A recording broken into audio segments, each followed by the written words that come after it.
Cadal presenta Cuarto de Hora, tu programa semanal especializado en realidad latinoamericana e internacional, conducido por Jorge Elías. Dorotea Kruger ha analizado en forma crítica el viraje y las contradicciones de la diplomacia argentina en foros internacionales. Sus artículos ponen el foco en cómo la política exterior del país suele oscilar entre la politización ideológica y la indiferencia ante las violaciones sistemáticas de derechos humanos en la región en particular, pero también en otros confines. Y cuando hablamos de la región en particular, hablamos de Venezuela, de Cuba y de Nicaragua, entre otros.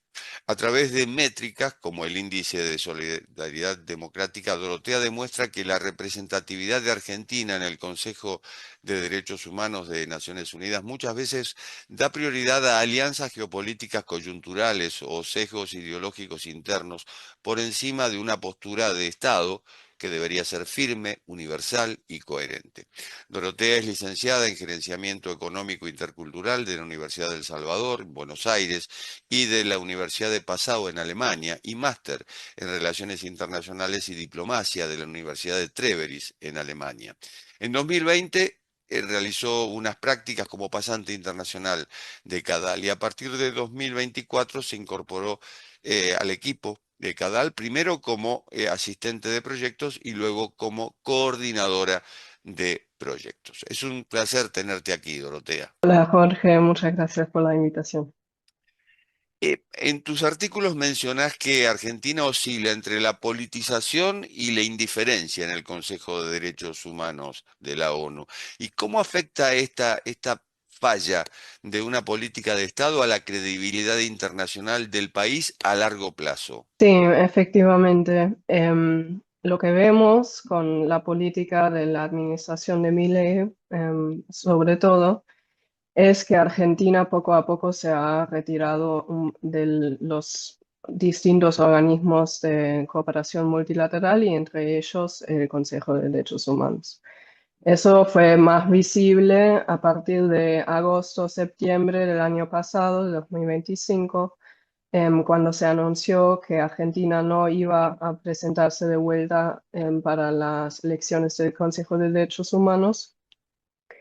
Y durante el trastorno de ese año de 2025 ya se notaba que cada vez participaba menos en los exámenes periódicos universales del Consejo de Derechos Humanos, una política que se siguió en el 2025, en 2026. Este año efectivamente todavía no ha participado en ninguno de los exámenes de otros países, entonces no formuló recomendaciones a países cuyas situaciones de derechos humanos son realmente graves.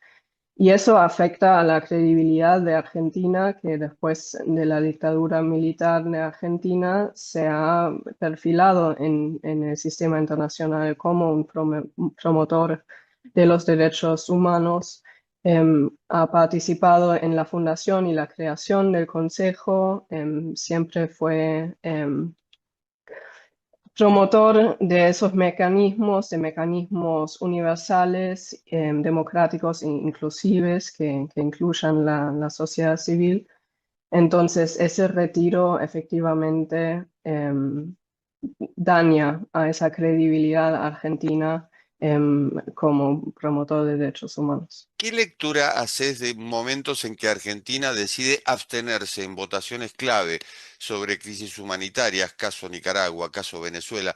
¿Es pragmatismo diplomático o es complicidad ideológica? No sé si se abstinó tanto en esas temáticas, porque aunque sí Argentina no participa en los EPUs y ha participado en el EPU de Nicaragua el año pasado todavía, sí hay algunos debates en el Consejo en que sí participa, alza la voz. Hay que entender que el Consejo de Derechos Humanos tiene 47 Estados miembros, que cada año hay una elección y en esa elección se renueva una tercera parte del Consejo. Y la membresía permite a los estados a participar con voz y voto. Pero eso no significa que Argentina, por no ser un miembro, no podía alzar la voz y efectivamente hay algunos pocos temas como la situación en Venezuela o también la situación en Nicaragua en que participa en los debates, criticando desapariciones forzadas, detenciones arbitrarias y esos temas en estos países de la región. El Consejo de Derechos Humanos, como bien decís, está integrado por varios miembros, pero suele albergar entre ellos a países con historiales alarmantes de abusos de derechos humanos.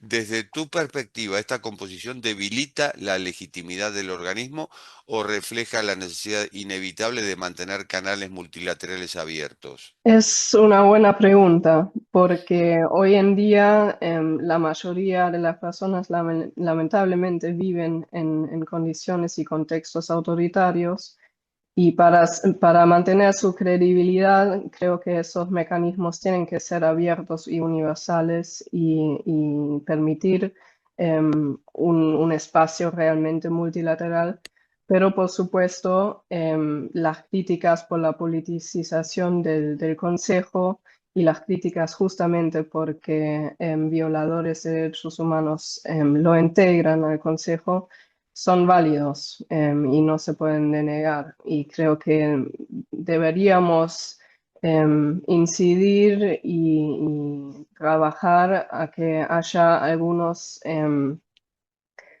indicadores mínimos, algunos requisitos para asegurar que por cada región que tiene unos escaños determinados en el Consejo, que aunque en la región no haya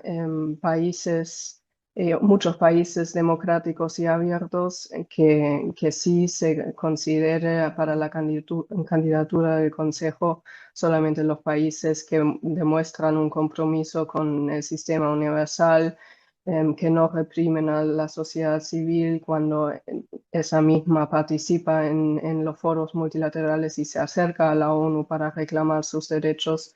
Y hay algunos indicadores y debería ser más competitivo la elección al Consejo de Derechos Humanos, eso sí, para hacerlo realmente un órgano en que están los países mejor parados para defender creíblemente los derechos humanos a nivel internacional. ¿Cómo hacerlo cuando países democráticos como Argentina, como Estados Unidos, adoptan políticas exteriores que desprecian los derechos humanos e inclusive políticas domésticas que también desprecian los derechos humanos? ¿La política internacional en esta materia continuará en decadencia de seguir así? De seguir así, yo creo que sí, porque bueno, el derecho internacional, la política internacional, los derechos humanos dependen de la voluntad de los estados a nivel mundial.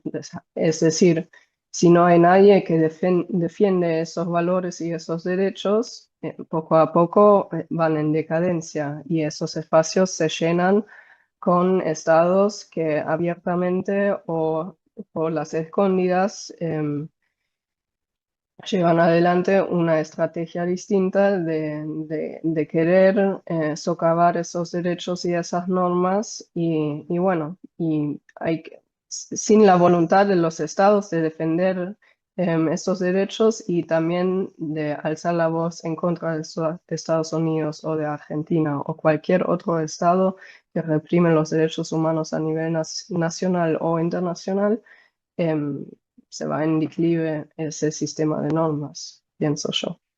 Hoy hay un signo político distinto en la región. Em, Ahora, si uno se remite a los últimos años, hay ciertos sectores políticos a los que les cuesta condenar las violaciones de derechos humanos cuando son perpetradas por dictaduras de izquierda, mientras que son severos con gobiernos de signo ideológico opuesto. Este tira y afloja entre derecha e izquierda. también condiciona, me imagino, también condiciona la política de derechos humanos y sobre todo al Consejo. Efectivamente. Y eso es una postura que siempre ha criticado también Kadal, en que en la defensa de los derechos humanos no hay signos políticos, no hay izquierda contra derecha, sino simplemente hay que defender esos valores democráticos y los derechos humanos. Y vemos efectivamente en el Consejo de Derechos Humanos también esa politización. Lo habrás visto en el análisis de la participación de los EPUs de Argentina el año pasado, que es muy crítico, por ejemplo, con la situación de derechos humanos en Bolivia, pero menos crítico con El Salvador. O se ve este año que Argentina participa en debates que critican la agresión de Irán contra los otros estados del Golfo en el marco de la guerra con Irán. Pero otro debate urgente sobre el bombardeo de una escuela en Irán, ahí no participa Argentina con la misma rigidez y contundencia. Entonces, sí, esto es un problema.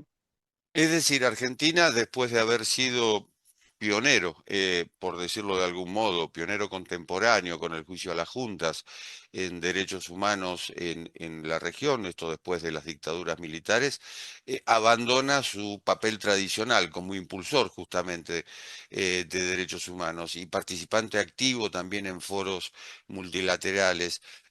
Ahora, surge el legado del nunca más. El nunca más quedó prácticamente en el olvido en este momento. Y hay un caso que desarrollás que me parece interesante explicarlo, es que Argentina no participó en el último examen periódico universal, el EPU, de Ruanda, en el Consejo de Derechos Humanos.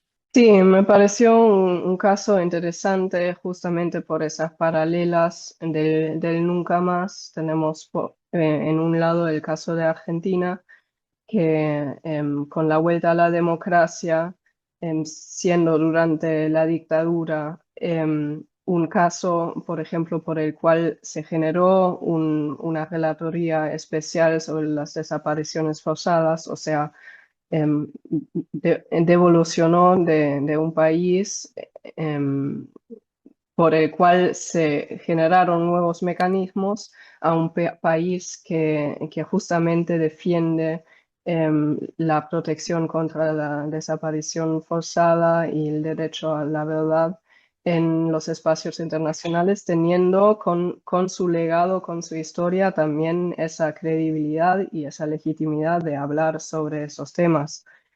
Y por el otro lado tenemos a Ruanda, que también sabemos de la historia del genocidio de 1994, en el cual la comunidad internacional no pudo intervenir, no pudo evitar ese genocidio. Y tenemos una política del nunca más que trata en Ruanda de evitar que nuevamente podría surgir un odio tan pronunciado entre las etnias del país, pero que no se transformó a una democracia, que hoy en día todavía no hay el espacio cívico abierto en Ruanda, la oposición es fuertemente restringido, y no vive ese legado internacionalmente como lo ha vivido Argentina. Entonces, justamente por la historia que tiene Ruanda con el genocidio y lo que evidenció de lo que hace falta del sistema internacional que participe y que intervenga y alza la voz y trata de prevenir y intervenir por políticas, por presión moral, para que se respeten los derechos humanos en otros lugares. Justamente ahí Argentina tampoco participó en el EPU y no aprovechó el momento para defender los derechos humanos y para vivir ese legado que tiene la Argentina, de que durante la dictadura militar sí hubo mecanismos internacionales que trataron de mejorar la situación para los defensores democráticos en Argentina. Y hoy en día Argentina ya no usa esa política del nunca más para dar un ejemplo a nivel internacional. Dorotea, ha sido un gusto. Muchísimas gracias. Muchas gracias a vos, Jorge. Fue un placer. Igualmente. Y esto ha sido Cuarto de Hora, el programa de Cadal TV que se retransmite por el canal E de Buenos Aires. Nos encontramos en la próxima. Chao. Cuarto de Hora, tu programa sobre realidad latinoamericana e internacional, conducido por Jorge Elías, es una producción de Cadal, quien te invita a formar parte de nuestra comunidad global a favor de los derechos humanos y la solidaridad democrática internacional, donando a través de www.cadal.org. Brinda tu apoyo a favor de la causa de un mundo mejor sin dictaduras.